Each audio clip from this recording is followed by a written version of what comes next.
All right, so welcome everybody to the first inaugural episode of my vlog about Vegas and how I get to Vegas on a budget and the tips and tricks and things that I've learned over time.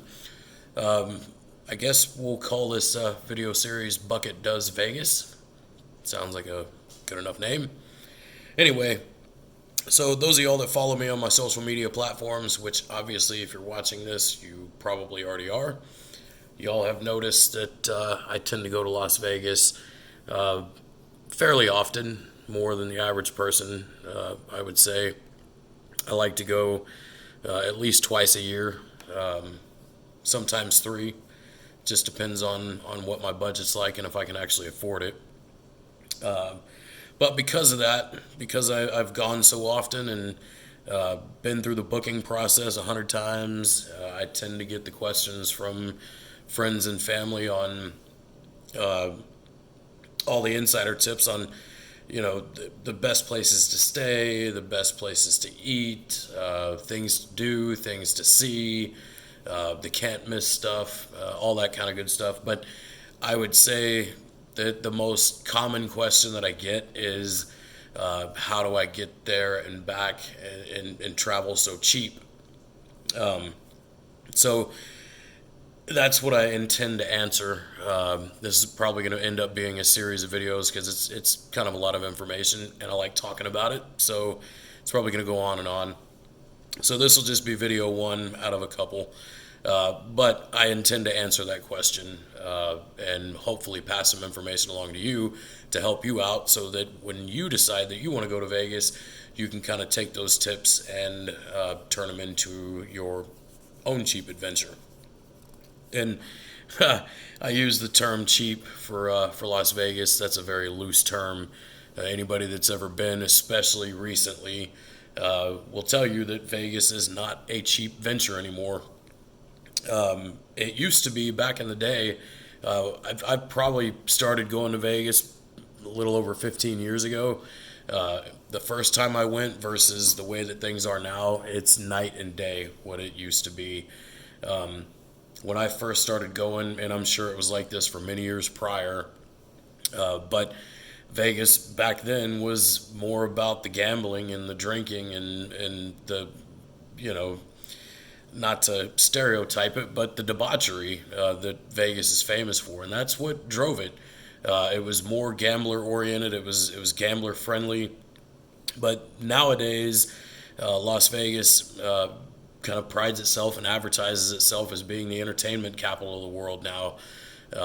Now it's more about the fine dining and the upscale life and shows, the entertainment, sporting events, boxing matches, things like that. That's kind of what Vegas has turned into, and that's kind of where Vegas is today. Every celebrity chef has some big fancy named restaurant that is expensive to eat.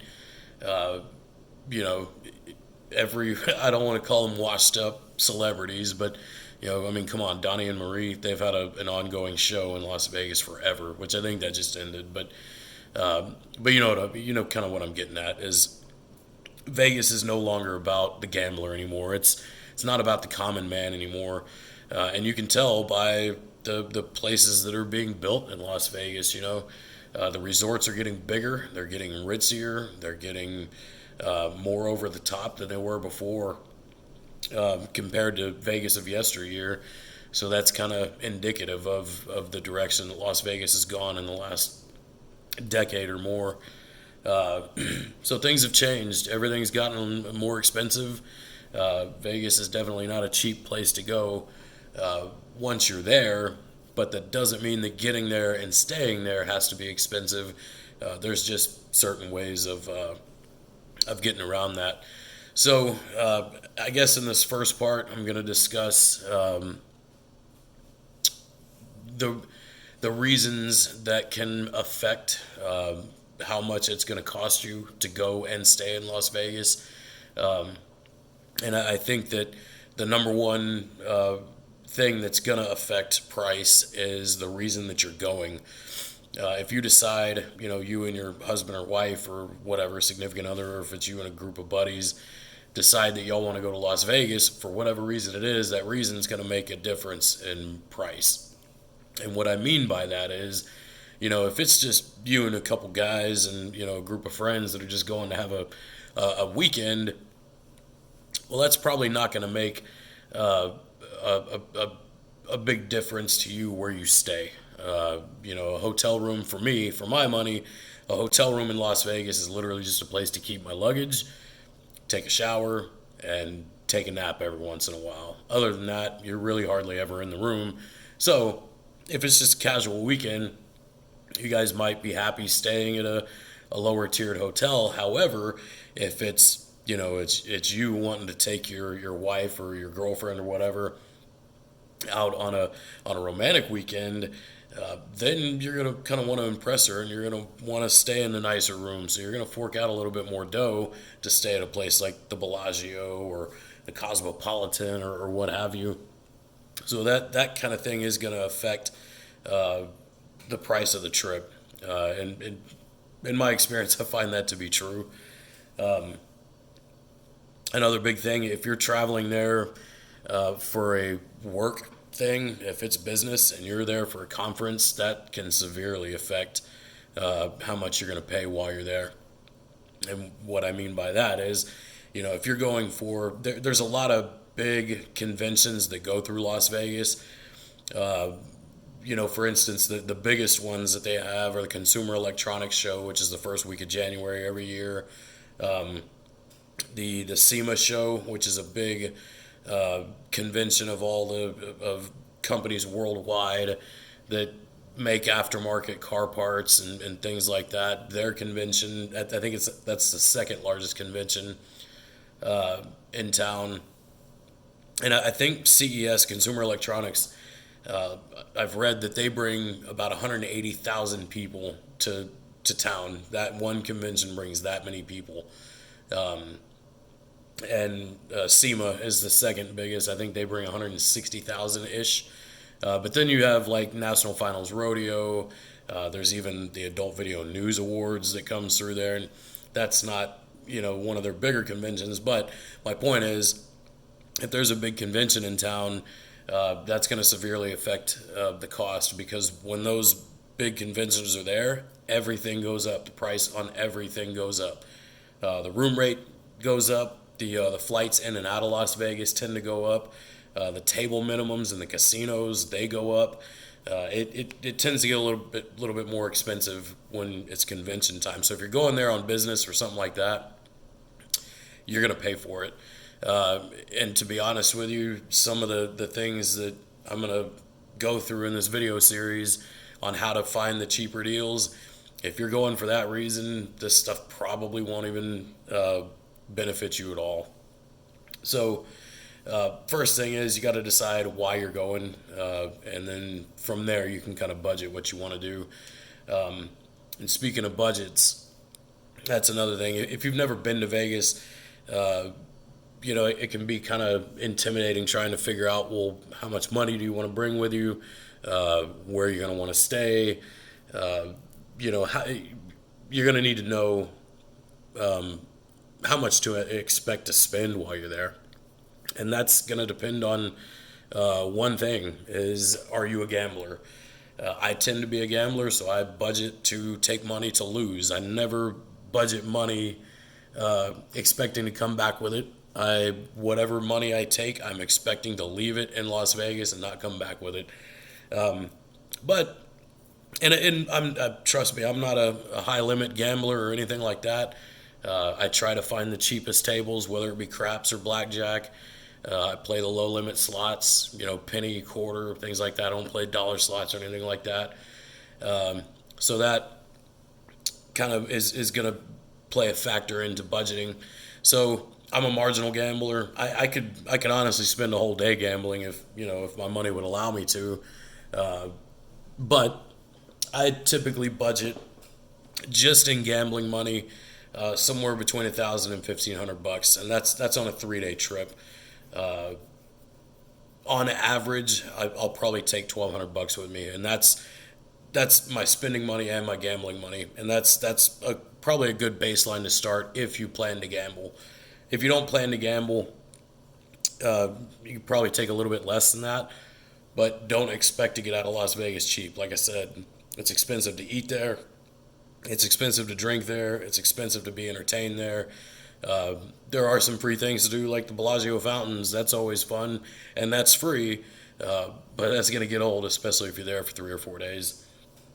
So, determining why you're going is going to play a role into how much money you're going to want to budget for the trip. And I think those are both good rules of thumbs. 1,000 to 1,500, average 1,200 bucks, 1,100 bucks, somewhere in there. That's probably going to be a good budget for you for a 3-day stay. Another tip, and I think this is huge. If you're not really going for business and you don't really have a set time to be there, or if you're not going for an event, sometimes there's a concert somewhere that you might be going to see. That can affect the timing of the trip. But if it's just a casual time and you guys are just going to go, the number one thing I can say is be flexible. And I mean that on all aspects of travel arrangements, whether it be your hotel or your flights, be flexible. Now, with the hotels, what I mean by be flexible is, be willing to stay in kind of the older strip casinos or what have you. Like I said, a room is, you're hardly ever in it. It's really just a place to stay. So if it doesn't really matter if you've got a beautiful view of the Eiffel Tower or whatever, or if you're not overlooking the Bellagio fountains or what have you, be flexible on where you stay. After all, I mean, some of the casinos on the Strip are a little bit older. They're a little bit more rundown, but they are still fairly high quality places, considering their location and the amenities that are offered there. So be flexible on staying at, a nicer room or a little bit less nicer room to save a few bucks. On the flights, what I mean as far as flexibility goes, don't be afraid to take the later flights or the early flights, because ultimately they can save you a lot of money if you're not afraid to take a flight at 8 o'clock in the morning, or if you're not afraid to take the flight at 8 o'clock at night. From where we are in Texas, if you leave at 8 o'clock here, you get to Vegas somewhere around 9 o'clock their time. And I know that sounds like, oh, well, you just lost a whole day, but here's the thing. Las Vegas never sleeps. It doesn't matter if you get there at 7 in the morning or if you get there at 7 at night. Things are still going to be happening. Things are going to be going on all around you. The restaurants, a lot of them will still be open, or you'll be able to find something to eat. The bars, they never close. So don't be afraid to take that late flight if it means, saving 60 or 70 bucks each way, because that'll really save you some money in the long run. And that money that you save, you can end up taking it and putting it in a slot machine, and who knows what could happen after that. So be flexible. That's a big key thing when it comes to booking, to save some cash, and then hopefully you can take that cash with you and translate it into something else. So along with the flexibility of the room and the flight, be flexible on when you go. Like I said, if this is just a trip where it's just you and some friends or whatever, and you're not going for a specific thing, be flexible on when you go. It's the best, cheapest days to stay in Las Vegas are going to be Sunday through Thursday. Obviously, it's the middle of the week. On the weekends, everything goes up, everything's inflated, and again, that's hotel rooms, flights, and table minimums and things like that. But be flexible in the sense of when you go, that it doesn't necessarily have to be on a specific date, so that when you're shopping around, your options are open and you can actually travel on the cheapest times. The cheapest months to go to Vegas are January, February, April, August is another one. Early December and late December too, like around the holidays. It's actually kind of cheap to stay there. Flying is a little bit different because of the holidays, but be flexible in that respect, and be open to those different months and different times. And it's also a big key to note that Vegas is very unique in the sense that it's not like other tourist destinations that have a or a peak season and an off season. Vegas doesn't have peak season. Vegas is 24/7, 365, open, blowing and going. But Vegas does have peak weeks or peak weekends. And those peak weeks, like I was saying earlier, are the weeks of the conventions. The peak weekends are going to be like fight weekends when there's a big UFC or boxing match or something like that. So keep that in mind. If you avoid those time frames and you go during those months that I'd mentioned a few minutes ago, you're likely going to get cheaper flights and cheaper room rates if you're flexible in that respect. So anyway, bottom line, determine why you're going first. That's going to affect your budget. Set a budget and save for that budget if you have to. And be flexible in everything, in every aspect of it. When you go, where you stay, and what times you fly, and you'll end up saving yourself a lot of money in the long run. And the next few videos that I'm going to do are going to address how to save on your flights, and then how to save on your hotels. So be looking for the next episodes. Hopefully you got a little bit of information out of this. Maybe not, but hey, it's an introduction to the next few videos, and those ones I can almost guarantee you'll learn something or see something that you never knew before. So until the next one, I'll see you guys later.